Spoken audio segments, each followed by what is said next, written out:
Hello everyone, I'm starting a series analysing the science claims in a series of videos produced by the Dawahwise channel that all go by the name of Dispelling Darwinian Doubts. The aim of this series is explained by Mansour at the beginning as reconciling evolution with religion and why evolution is not a good reason to leave a religion, well, their religion. In each video a so-called expert is brought on. The first is Dr. Shoaib Ahmed Malik, who is clearly well educated in chemical engineering and theology, though not in evolutionary biology. Indeed, in his introduction, he explains how much he dislikes biology. Through Google Scholar, I have found he has 4 papers, 1 in the Journal of Religious Ethics, and 3 in the Zygon magazine, which is a journal of religion and science, so he has no expertise in evolutionary biology. He did, however, write a book called Islam and Evolution, which he has made available to anybody for free. I won't read his book, but I will go through the science claims made in this broadcast. There is a discussion between the panelists. This was mainly on theology with very little science. What was said about science was fairly accurate, so there is little to correct. They then move on to the questions. Is science in the business of studying miracles? Yes or no? Can science ever study a miracle? No, I think. No. It is beyond its capacity because it presumes that laws of nature carry on, right? So if Allah did disrupt the law of nature, it will not be captured under science because science presumes that those regularities are fixed. With me so far? Yeah. Yep. Okay, great. Now, if a miracle occurred in the past, where Adam and Eve popped into existence, would science ever be able to detect that? No. Point number 3, right? Point number 3. Adam and Eve are religious principles, right? They're religious propositions. In science, do you ever find a textbook called Adam and Eve that we're going to be discussing about Adam and Eve? Ever in a scientific textbook? No. No. From a scientific viewpoint, strictly from a scientific viewpoint, Adam and Eve don't exist. Adam and Eve are religious propositions, not scientific ones. So for those reasons, anyone who claims that scientifically we have negated the possibility of Adam and Eve being created miraculously does not know what they're talking about. Because scientifically, there are no such things as miracles. So you are blind to miraculous creations, which is fine. That's what science can do. It can only work with the presumption of regularity and tell us about laws of nature. Fine, no problem. But we know that from a theological angle, Allah can disrupt those laws of nature, and Allah has informed about those disruptions in the Quran. If Allah never mentioned Adam and Eve, would we ever be able to identify Adam and Eve in science? Ever? No, I think Never. Because we would never have heard of Adam and Eve. The only reason why we know about Adam and Eve is because of Quran Hadith. This is a good display of honesty. He accepts Adam and Eve as theological in origin and not scientific. This distinguishes Shoaib Malik from other apologists who distort the science. The rest of episode 1 and episode 2 that also features Dr. Malik are also heavily based on theology, with nothing erroneous said about science. I will therefore move on to episode 3. The next guest is Dr. Ayab Kunabi, whose biography demonstrates that he is clearly well educated in pharmacology.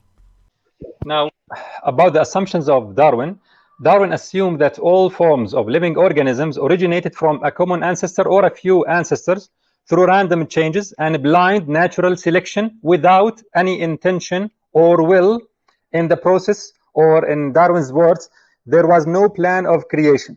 This core component of non-intentionality is clear in Darwin's Origin of a Species, as I clarify in the series. So these are the assumptions in brief.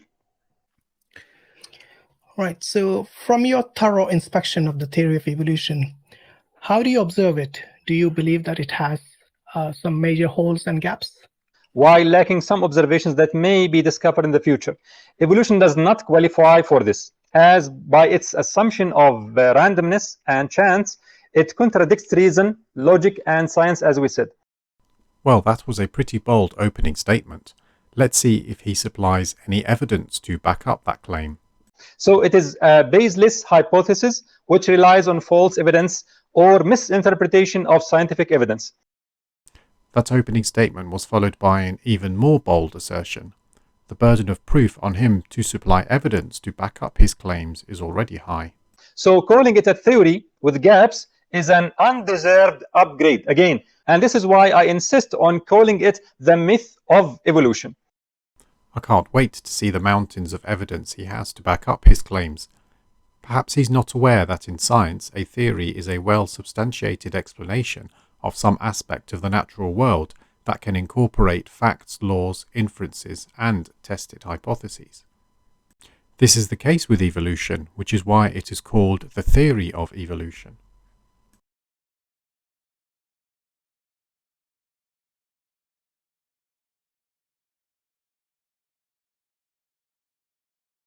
If what Iyad is saying is true, why don't you, Iyad, debunk evolution in a scientific paper and get it published in Nature or Science?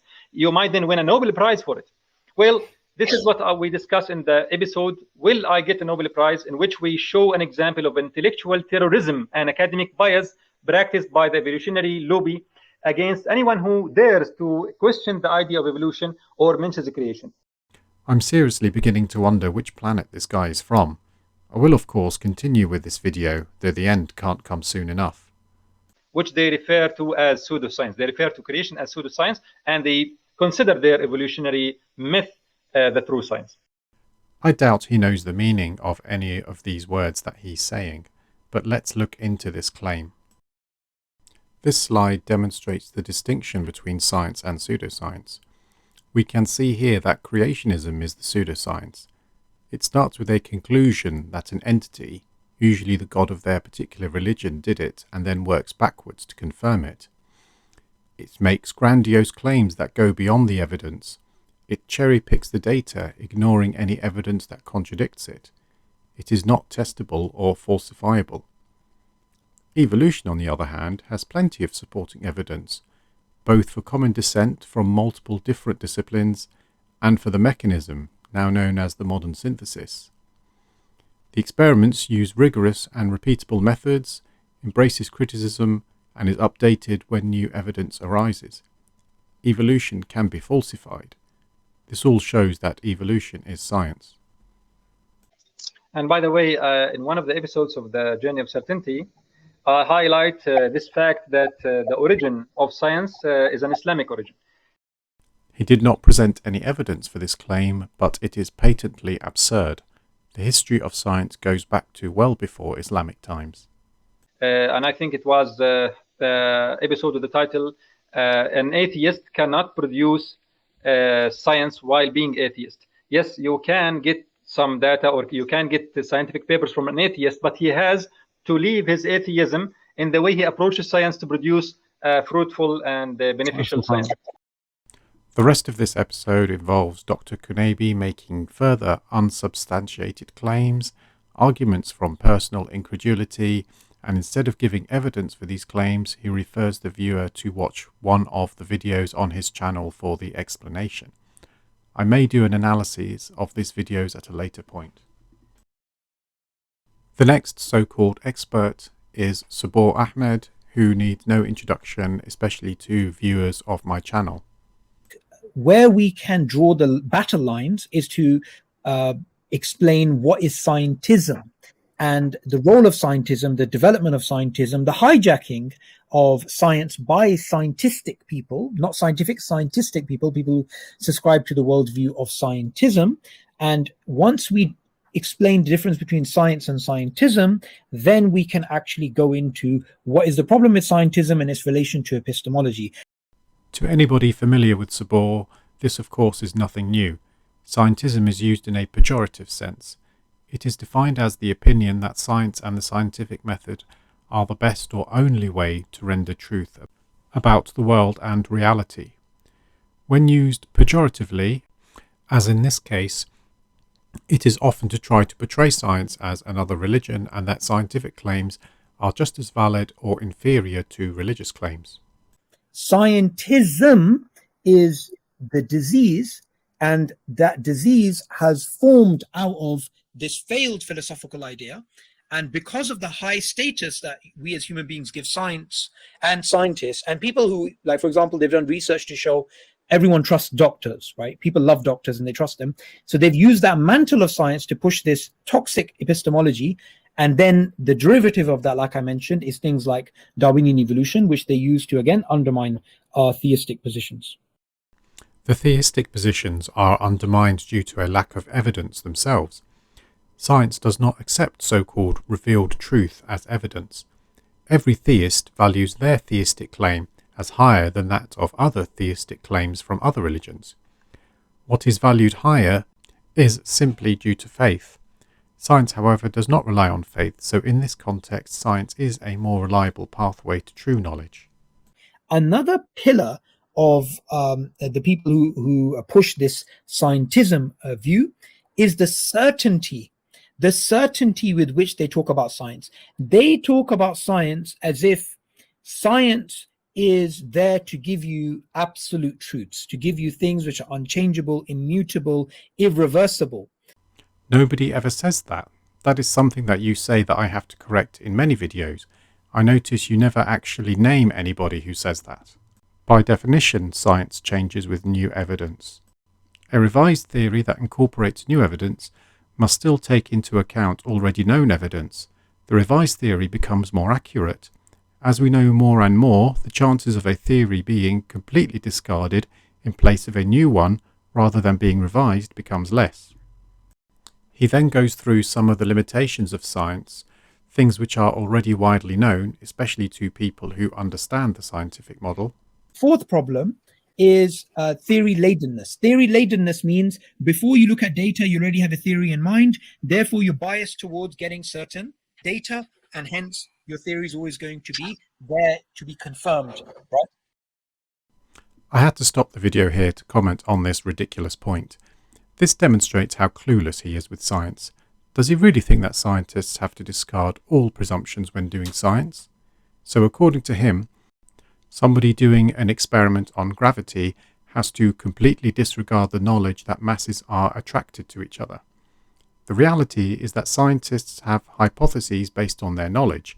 They do the experiments, and if the results do not fit in with the predicted results, they then examine the data further to discover why. This may require a revision of the hypotheses and new experiments. So that's the fourth problem. And the fifth problem is something I've already mentioned, which is methodological naturalism. Now, methodological naturalism limits the amount of solutions that you can come up with, because every solution has to be naturalistic, and that's not necessarily true. This is another often repeated point. Methodological naturalism is limited to which we can test for. It excludes the supernatural as we cannot test for the supernatural. Science gives us valid working theories based upon these assumptions and these presuppositions and these limitations. Therefore, we have a scientific theory. This theory a part of it may contradict what we believe as Muslims, but that doesn't mean we throw out the baby with the bathwater. We can accept this to be a valid theory, but it doesn't mean we need to ignore revelation. We can actually believe this is valid and still believe that the Quran is the true word of God. Didn't you just say earlier, Sabor, that scientists need to abandon all preconceptions when doing science? In that case, why are you holding on to the preconception of your religion being absolute truth when evaluating science? Isn't that hypocritical? Perhaps this explains the embarrassingly hilarious statement you made in another video, which I will show here. And ultimately, what we need to realize is that Shaitan is using certain things to try and take people away from Allah. And one of the things I truly believe, Shaitan's been using over the last 150 years is Darwinism. If we were all alive in the 1930s, say, it was pretty clear. There was a consensus, in fact, that the sun is stationary, right? And the planets go around the sun. The Quran said that the sun has an orbit, or there's an interpretation of the Quran that you can make that the sun has an orbit and is swimming in an orbit. So, what would we do in the 1930s? Would we say all of the scientists are wrong and declare a sort of general war on them and say we need to refute them? Or would we say, well, fine, according to the best of our understanding, the sun appears to be stationary, and that's a valid scientific theory based upon whatever evidences that they've put together. However, we believe from an epistemic weighing point of view that we have independent reasons why the Quran is the word of God, the prophecies, Tawheed, historical miracles, so on and so forth, linguistic miracle. Therefore, if we do this epistemic weighing, we can accept it as a valid theory, but we will not believe the Quran has been disconfirmed by this theory. But we'll accept both. We'll accept one to be literally true, which is the Quran. We'll accept this to be a valid theory. And that's it. We wouldn't do anything else. Later on, as we know, after the invention of the Hubble telescope, the universe was shown to be much bigger than it actually is. And, the sun has an orbit around the Milky Way. It's a This demonstrates Sabor is just as clueless in astronomy as he is with evolution. It was William Herschel in 1783 who discovered the sun is travelling through space. When the Quran talks of the sun having an orbit, before being reinterpreted in the view of modern science, it was thought to mean the geocentric model where the sun rotates around the Earth, not that the sun rotates in the Milky Way galaxy. How else would you explain the sun setting in a muddy spring? They then move on to the guests' Q&A session. I will end this analysis here and pick that up in episode 2.